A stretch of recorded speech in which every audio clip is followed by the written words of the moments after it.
Donc, bonjour à tous. Alors, je suis Hélène Didier, je suis la directrice de la médiathèque André Malraux. Donc, je suis vraiment ravie de vous accueillir pour cette journée d'études autour du livre en bibliothèque, donc la médiathèque André Malraux de Béziers-Méditerranée.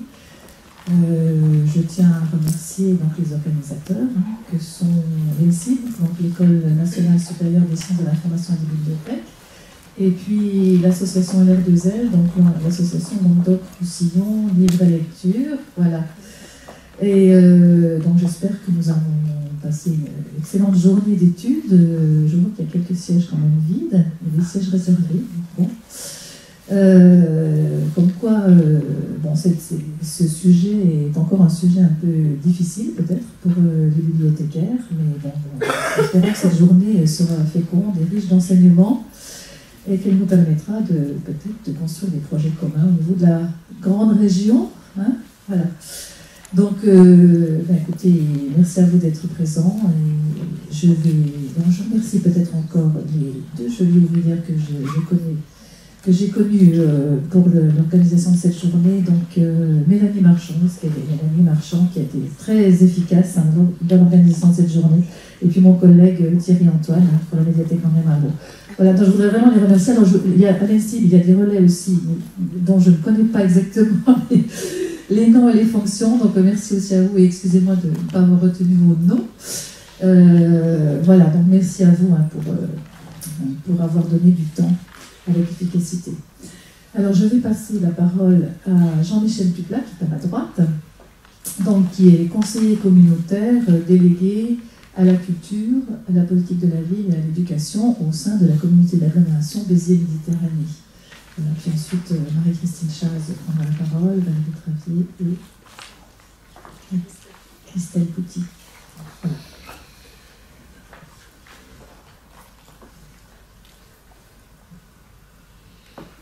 Bonjour à tous et à toutes. Alors, bienvenue à la bibliothèque André Malraux. Notre auditorium comporte 136 places assises. Donc, voilà, il ne fallait pas quand même être trop nombreux. C'est la bonne jauge. Alors, la médiathèque a fait l'objet ces jours-ci de l'actualité plus que d'habitude. Généralement, ces médiathèques ont une vie paisible en dehors de l'actualité politique, mais le Conseil communautaire a décidé, il y a peu de temps, il y a quelques semaines, d'étendre la gratuité d'accès à la médiathèque à tous les publics de l'agglomération, également pour tous les jeunes hors de l'agglomération, puisque la plupart des jeunes hors agglomération fréquentent les établissements scolaires et universitaires sur les îles. Et alors, c'est une chose merveilleuse, puisqu'en France, on est un pays qui aime les débats, c'est qu'encore en 2016, nous avons eu quand même près de 40 minutes de débat au Conseil communautaire pour savoir si la question de l'extension de la gratuité et de sa généralisation était fondée ou non. Est-ce que quand tout est gratuit, les gens vont bien respecter les livres et toutes sortes d'autres, et puis nous payons des impôts, enfin vous connaissez tous ces débats. Ce n'est pas un problème de droite et gauche, puisque je voyais que l'une des plus grandes métropoles de France qui est passée à la gratuité, c'est celle de Nice, qui n'est pas quand même à l'avant-garde de la Révolution. Donc, voilà. Alors ce débat a été très passionné, et finalement, donc, il a été favorablement acquis. Ça a demandé un travail pédagogique, mais c'était une étape indispensable, puisque notre projet suivant, c'est l'extension de la compétence lecture publique à l'ensemble des communes de l'agglomération. Et pour ça, il faut qu'il y ait les mêmes règles qui s'appliquent pour tout le monde. Par ailleurs, il y avait une raison impérative, c'est que lorsque cette médiathèque a été inaugurée, ouverte par la communauté d'agglomération en 2008, c'est-à-dire une des premières réalisations de l'agglomération, la décision avait été prise de lui donner le nom d'André Malraux. Et vous savez, Malraux disait que tôt ou tard, l'accès à la culture devrait être gratuit, comme l'était déjà celui à l'éducation. Donc, ça paraissait difficile quand même qu'on n'applique pas des principes définis par André Malraux lui-même. Alors, moi je suis très heureux de vous accueillir parce que mes connaissances en matière de logiciels libres sont très récentes. et je dois à la formation continue accélérée de Thierry Antoine des quelques bribes de connaissances sur le sujet. On a parfois l'impression que, mais c'est une impression erronée, que les spécialistes, les pratiquants du logiciel libre constituent une sorte encore un peu de société secrète ou de secte tapis qui s'échangent des informations, des fichiers, etc., avec en même temps un sens du partage, de la convivialité, etc., mais que ça reste encore un peu clandestin quand même. Et évidemment, les promoteurs du logiciel libre ont beaucoup de travail encore, de conviction. D'abord, on verra tout à l'heure dans l'univers des médiathèques-bibliothèques, dans les collectivités locales, et en particulier auprès des directions informatiques des collectivités locales, qui ne sont pas toutes encore animées par des professionnels équipés, dotés des mêmes principes quand même. Donc il y a du travail dans ce domaine. Ce que je voulais dire aussi, c'est que il y a encore plus de raisons qu'autrefois, si je puis dire, de souhaiter développer les logiciels libres, développer leur usage, et surtout développer leur usage auprès du public. C'est qu'on voit de plus en plus quand même les ravages des comportements des très grandes sociétés informatiques de logiciels quand même, alors qu'il s'agisse d'une part du respect de la vie privée, des données, puisqu'on voit tous les jours combien les données que vous pouvez disposer peuvent être facilement accessibles, commercialisées, transmises, etc. Par ailleurs, on voit aussi que ces sociétés pratiquent, comme l'on dit pudiquement, l'optimisation fiscale, donc sont souvent parmi les premières à être installées dans des contrées exotiques, sur le plan fiscal en tout cas. Donc c'est aussi, disons, un comportement citoyen que de développer l'usage du logiciel libre. Alors, dans l'excellente note préparatoire que Thierry Antoine avait préparée, il y avait une comparaison que j'avais trouvée très judicieuse, que vous devez tous connaître par cœur, hein, donc je serai rapide, qui était la définition de Stallman, qui comparait les principes de la République, de la nôtre, hein, liberté, vérité, fraternité, avec ceux du logiciel libre. Alors, ça va, c'était à ma portée, donc j'étais très attentif. Donc, la liberté, ah oui, parce que la liberté, c'est la liberté de choix, la liberté d'utiliser les logiciels que l'on souhaite. L'égalité, parce qu'il y a les mêmes droits pour chacun, on n'est pas dominé par un fournisseur, on n'est pas simplement un usager dépendant. Et puis la fraternité aussi, puisque c'est un univers où l'on pratique la coopération, l'entraide, et où on échange, et où on cherche à aider les autres utilisateurs à trouver des solutions.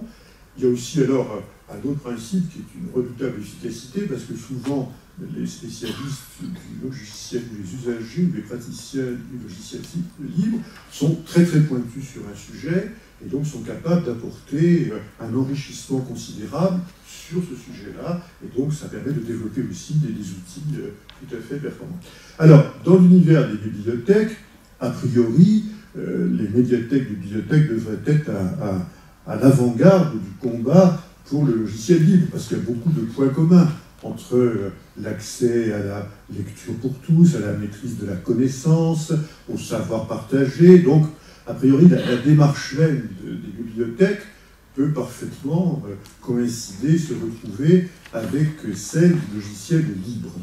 En plus, il y a un travail, disons, de pédagogie à l'égard des usagers, c'est-à-dire de leur faire découvrir l'existence des logiciels libres, également développer un esprit critique par rapport aux logiciels existants et aux outils existants. Donc là, il y a vraiment pour les médiathèques un champ d'action important à développer, mais la vérité, il faut bien dire, c'est que, alors pas pour vous bien sûr, puisque vous êtes là, donc ça prouve que vous êtes déjà motivé par ces questions, mais on ne peut pas dire que les médiathèques, les bibliothèques en France soient quand même les pionnières du logiciel libre. Alors, pour beaucoup de raisons, souvent c'est parce que les collectivités locales dont elles dépendent ont fait des choix de systèmes informatiques qui s'imposent à tous leurs services, y compris aux médiathèques. Donc, il faut vraiment être convaincu, motivé, bien formé, pour convaincre les responsables des systèmes informatiques qui ont développé des schémas d'informatisation redoutables qu'il y a aussi la place pour le logiciel libre. Il faut aussi convaincre le service des marchés qu'on peut avoir une niche logiciel libre. Enfin, il y a tout un travail de persuasion qui demande d'être bien convaincu, bien motivé soi-même, mais on a encore le travail. Mais de ce point de vue-là, je pense qu'à l'avenir, les médiathèques doivent être un peu à l'avant-garde de ce combat, de cette bataille, au sein des collectivités locales d'abord, et puis auprès des usagers, pour développer bien davantage les usages du logiciel libre. Voilà, donc moi je souhaite que cette journée y contribue. Le chemin sera long, mais bon, vous savez, c'est en matière de logiciel libre, on a souvent affaire un peu à la pensée unique des grands fournisseurs, mais bon, généralement, quand on est motivé et que l'on est assez convaincu, on parvient toujours à ses fins. Donc je vous fais confiance pour y parvenir, parce que je pense que c'est un outil indispensable pour le développement de l'accès à la connaissance, et puis parce que ça rentre dans les missions de service public qui sont celles de tous nos établissements. Voilà, donc bonne journée à vous tous. Et puis, je voulais juste citer une anecdote à propos de l'accès à la gratuité. Donc nos services communication de l'agglomération ont évidemment déjà commencé une campagne de communication, et donc vous verrez sur les panneaux d'affichage, les abribus, etc., une sorte de hamburger géant, le beefsteak et la tomate ont été remplacés par des livres, donc vous pouvez croquer là-dedans. Mais alors, ça m'a fait sourire parce que je voyais l'autre jour à la médiathèque départementale que dirige Hélène Larose, qui doit être par là, au domaine de Baïssan, voilà. Et il y a une affiche avec une photo de Gérard Philippe qui date des années 50, et on voit Gérard Philippe dévorant des piles de livres, en disant « dévorer la lecture ». Donc vous voyez, là, la communication reprend toujours, et ça veut dire que déjà dans les années 50, on avait du mal à convaincre. Voilà, merci à tous.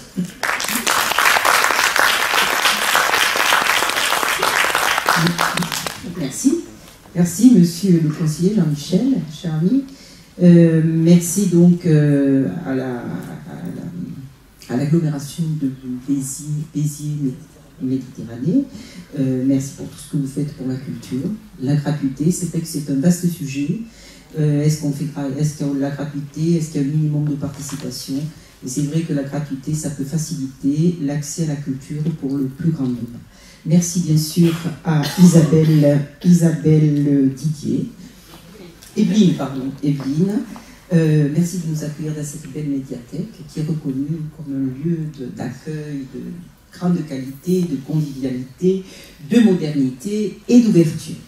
Alors, bon, moi comme Jean-Michel, je ne suis pas très au fait par rapport au numérique. Bien, quand j'ai pris connaissance des informations que Cécile et Mélanie ont bien voulu me communiquer, j'avoue que comme j'ai depuis 2 ans un petit peu pris de la distance par rapport au groupe numérique, j'avoue que je nageais un petit peu, mais je pense qu'on ne peut pas faire l'économie du numérique. Le numérique est là et il faut y aller. C'est vrai que l'arrivée du numérique dans la musique et le cinéma a bouleversé le livre et la lecture publique. Alors Languedoc-Roussillon Livre Lecture en 2010 a créé, à peu près en 2010, a constitué un groupe de travail sur le numérique qui avait pour mission d'accompagner les professionnels de la lecture publique dans l'appropriation du numérique. Alors pour les médiathèques, dans notre région, je pense qu'il y a pas mal de médiathèques qui sont engagées dans cette culture numérique. Alors c'est vrai qu'il y avait de nombreux défis à relever, à savoir des logiciels, des ressources numériques à acheter, mais aussi à inventer, à créer des outils de médiation justement pour toucher et sensibiliser au numérique. Alors aujourd'hui, après la rencontre de Montpellier où il était question de ressources payantes, aujourd'hui c'est la question de ressources de libre accès gratuit aux ressources numériques. Alors c'est un projet ambitieux, généreux, et qui devrait, après cette journée, et puis il y a cette journée qui est le point d'orgue, mais il y a tout un travail avant cette journée, qui devrait favoriser un réseau de communication, des échanges de dossiers, et surtout une communication virtuelle entre professionnels et publics. Alors bien sûr, nous remercions les bibliothèques qui jouent un rôle majeur au plan national et international dans les initiatives liées au libre accès, aux archives ouvertes pour une meilleure diffusion de la connaissance. La diffusion de la connaissance, c'est le moteur de la civilisation, de la culture et de l'accès aussi à la citoyenneté. Alors, avec l'ère du numérique qui traverse tous les champs de la création, vous avez compris, il fallait comprendre la nécessité de nous engager, de vous engager, de saisir toutes les opportunités et qu'il était nécessaire de s'adapter pour créer. Alors la problématique du numérique reste quand même, on éprouve quand même des sentiments de contradiction. Et alors je voulais vous lire quelques lignes concernant Umberto Eco, qui partait d'un point de vue tragique. Alors c'est un point de vue tragique d'Umberto Eco qui disait à propos du numérique, vous connaissez Evelyne, le chaos actuel n'est pas une renaissance. Pour moi, l'avenir ressemble plutôt à la chute de l'Empire romain. Dans son livre coécrit avec Jean-Claude Carrière, N'espérez pas vous débarrasser des livres, apparaît au fond toute la contradiction des sentiments qui animent les générations qui sont en train de faire la transition entre les médias, puisque dans ce livre, Umberto Eco défend fortement le livre imprimé, mais au moment où un journaliste lui demande « Et s'il y a le feu, quel est celui de vos beaux livres que vous amèneriez ?» Umberto Eco répond tranquillement « Ma foi, je prendrai mon disque dur avec toutes mes œuvres dessus. » Voilà qui résume bien toute la contradiction des sentiments qu'on a pu éprouver à l'égard du numérique. Je pense que le numérique, obligatoirement, fera partie et fait partie de notre environnement. Je vous remercie et je vous souhaite une excellente journée fructueuse et puis j'espère aussi me former au logiciel libre. Voilà. Merci et bonne journée. Merci. Alors, d'abord, je veux remercier l'agglomération de Béziers de nous accueillir dans cette médiathèque qui est à beaucoup d'égards exemplaire. Hein. Vous savez que nous avons accompagné très souvent, hein, la DRAC a apporté souvent son soutien et à sa construction et à son fonctionnement. L'État, à l'heure actuelle, est très sensibilisé justement alors, aux questions d'extension des horaires. Hein, et vous le savez, le président de la République a annoncé à la fin de l'année dernière une aide spécifique pour l'extension des horaires. Là, j'en profite pour en parler à tout le monde, pas seulement à M. Duplat et à l'agglomération de Béziers. Nous apporterons des aides dès cette année hein, pour justement toutes les actions qui vont permettre d'accroître encore les publics des médiathèques. La gratuité, c'est une chose qui pour nous est essentielle également. Nous sommes relativement convaincus que la gratuité est toujours un progrès en matière de lecture publique. L'extension des horaires, c'est quelque chose qui est un sujet essentiel également et sur lequel on a beaucoup essayé de trouver des solutions et je pense que maintenant, dans le cadre donc, de cette nouvelle circulaire qui va paraître prochainement, nous pourrons vous apporter des aides hein, sur vos prochains projets et en particulier donc sur les dépenses supplémentaires qui seraient nécessitées par l'extension des horaires. Ce que nous sommes également très sensibles à tous les sujets de réseau de bibliothèques hein, et les bibliothèques d'agglomération, quand justement leur périmètre s'accroît, nous sommes présents également pour vous apporter des aides. Dans le cadre des contrats territoire lecture, nous vous apportons, et nous sommes tout à fait prêts à travailler dès maintenant avec Madame Didier et avec l'agglomération, pour justement faciliter l'agrandissement, l'accroissement de ces réseaux. Nous savons que c'est très lourd pour les collectivités locales, hein, de prendre des compétences supplémentaires, et nous sommes là pour accompagner et pour apporter des soutiens, non seulement logistiques et d'expertise, mais financiers, je le répète, et c'est des choses que nous sommes vraiment... il y a eu 1 million cette année qui ont été ciblés sur les nouveaux contrats territoire lecture. Le million n'est pas dépensé, donc vous pouvez encore nous demander... Alors la seule chose, si vous voulez, qui est un peu une restriction à ça, c'est ma propre personne, car vous savez que nous sommes maintenant dans une grande région qui compte 13 départements et qui est grande comme l'Irlande ou comme l'Autriche, ce qui fait qu'en effet, je me déplace très fréquemment, mais en effet, vous ne me voyez pas forcément partout, enfin, je ne suis pas encore douée d'ubiquité, donc vous ne me voyez pas forcément partout, mais je viens quand on me demande, il n'y a aucun souci. J'étais hier à Paris, mais j'étais la semaine dernière en Lozère et dans les Pyrénées-Orientales, enfin, j'accompagne les projets. Alors, j'en remercie aussi beaucoup l'ENSIB, dont la collaboration sur ce sujet est essentielle, parce que, alors, nous avons des spécialistes sur le terrain, il n'y a aucun souci, mais nous sommes très friands des apports de la recherche qui se fait et des dernières connaissances sur ces matières qui sont en effet très techniques. Je voudrais rappeler que la région, donc l'ex-région Languedoc-Roussillon, compte 2 bibliothèques numériques de référence, Montpellier, la BNVR de Montpellier et la bibliothèque municipale de Nîmes. Les 2 bibliothèques numériques de référence sont représentées dans cette journée par des interventions de M. Guylaine Valgrin et d'Alexandre Simonet, qui doit être déjà dans la salle.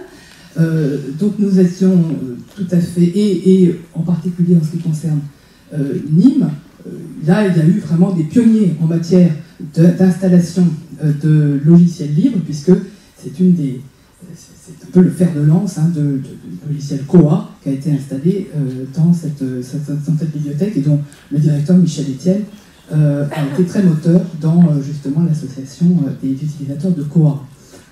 Donc sur ces matières de numérique, alors on est bien d'accord, le numérique n'est pas l'épouvantail des bibliothécaires, que les gens qui pensent encore que les bibliothèques ne sont que des greniers à livres veulent bien croire. Il y a bien longtemps que les bibliothèques se sont passionnées pour tout ce qu'apporte le numérique, mais il est clair que aussi l'engagement des bibliothécaires a été très critique à l'égard de ce qui était apporté par le numérique pouvait comporter de dangers pour notre propre maîtrise de nos politiques et de nos politiques de lecture publique en particulier.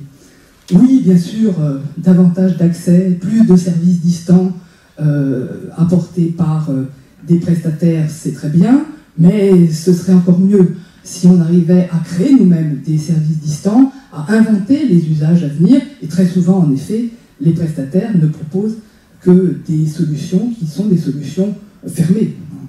Oui, aussi à la bibliodiversité, c'est formidable de pouvoir accéder à davantage de livres, davantage d'œuvres grâce au numérique, mais quand on s'abonne pour une somme importante à une base de presse dans laquelle, je ne veux pas citer des noms, il y en a quand même pas mal, ça coûte en général très cher, de 8 000 à 25 000 euros, des abonnements par exemple, et puis quand on s'aperçoit en fin d'année que le titre le plus utilisé c'est l'équipe, et que les 50 ou 60 titres de journaux américains obscurs, le Herald Tribune de l'Ontario, vraiment, on n'a peut-être pas vraiment envie de s'abonner à ça.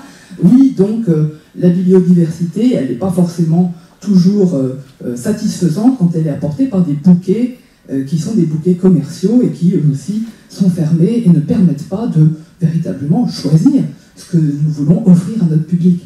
Oui, aussi à la co-construction des services ensemble, etc. Mais très souvent aussi, là, on est acculé à des problèmes financiers très importants parce que nos bibliothèques et nos collectivités ne peuvent pas assumer des augmentations de prix qui font que bientôt... Alors, je pense moi aux bibliothèques universitaires, parce que j'ai été surtout un peu dans des bibliothèques universitaires où on arrive quand même... Il y a une bibliothèque en France qui a annoncé un jour qu'elle n'achetait plus du tout de livres parce que tout son budget était occupé par des bouquets numériques qui coûtaient très cher et qui ne permettaient pas forcément non plus de co-construire avec les usagers de nouveaux services. Donc on voit bien que le livre est en effet une nécessité si on veut véritablement assumer cette liberté Et cette bibliodiversité, si on veut véritablement être maître de nos usages, il me semble que là, c'est assez clair. Je voudrais finir simplement pour dire qu'il y a des sujets qu'on n'abordera pas aujourd'hui, mais qui seront nouveaux et qui seront, je pense, demain aussi, ce sera pour une prochaine étape l'année prochaine. En particulier, la loi, par exemple, sur la création, la loi LCAP, la liberté de création artistique, va permettre, par exemple, d'ouvrir des mutualisations nouvelles entre les services d'archives, par exemple, et les services de bibliothèque. Dans ce cadre-là, il faut penser que l'archivage pérenne électronique, qui est très avancé, dont la réflexion est très avancée dans le programme VITAM des Archives nationales, utilise en fait comme logiciel de référence un logiciel libre, Azalea, et nous espérons bien que justement cette loi nous permettra de nouvelles mutualisations entre collectivités locales, entre différents niveaux de collectivités territoriales, pour que justement demain on puisse aussi s'attaquer à ce travail, à cet objectif très ambitieux, très nécessaire, qui est l'archivage numérique pérenne. Voilà, je vous remercie, je vous souhaite une bonne journée.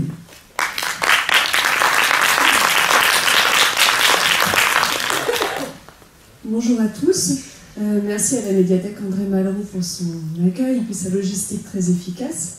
Pour leur soutien, merci aussi bien entendu à la communauté d'agglomération Béziers-Méditerranée, à la région avec ce nom à rallonge aujourd'hui Midi-Pyrénées-Languedoc-Roussillon et à la DRAC de cette même région.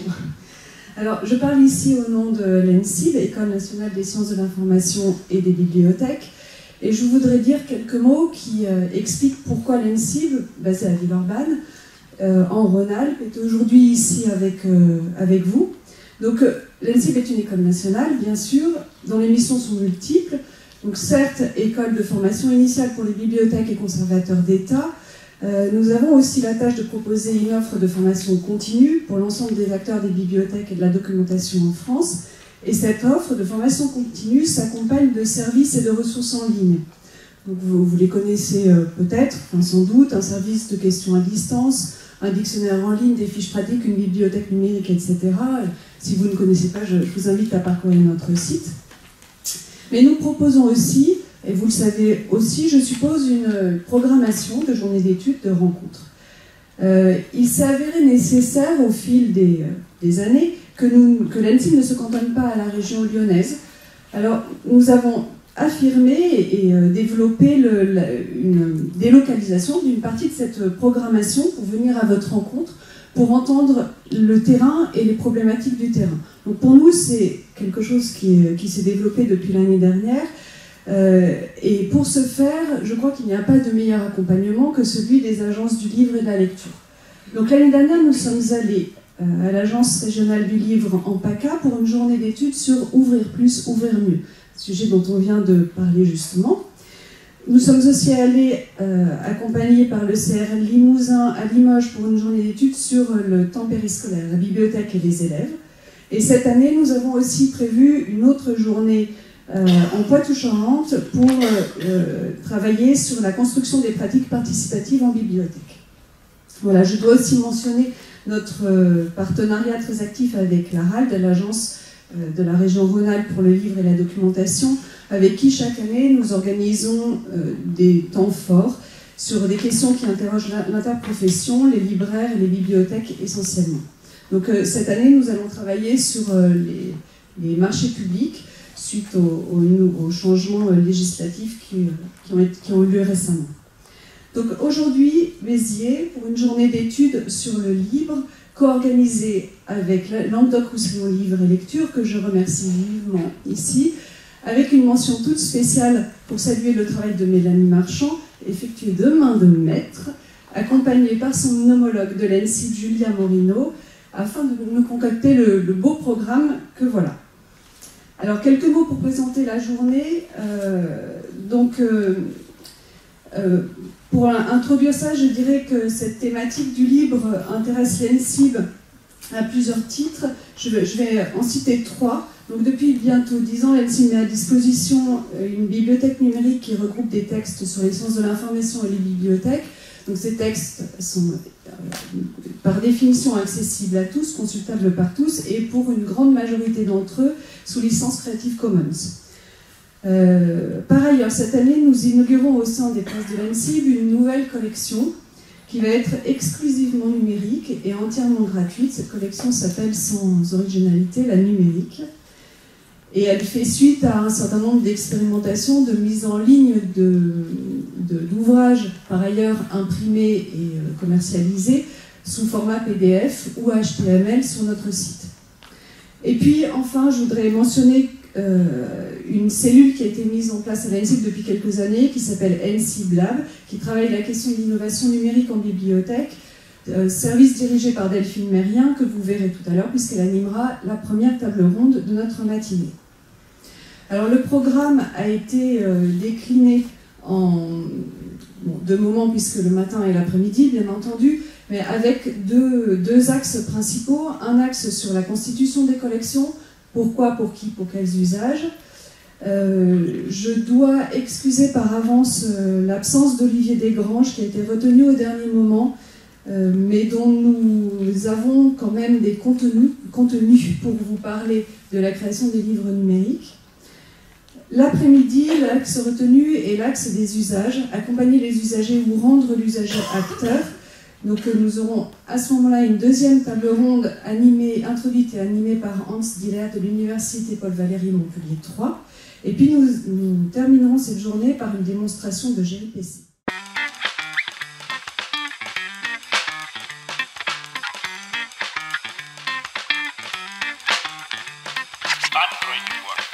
Откройте, не бойтесь свежего воздуха. Прошу вас расстегнуть воротничок и ослабить пояс. Ноги соединяйте.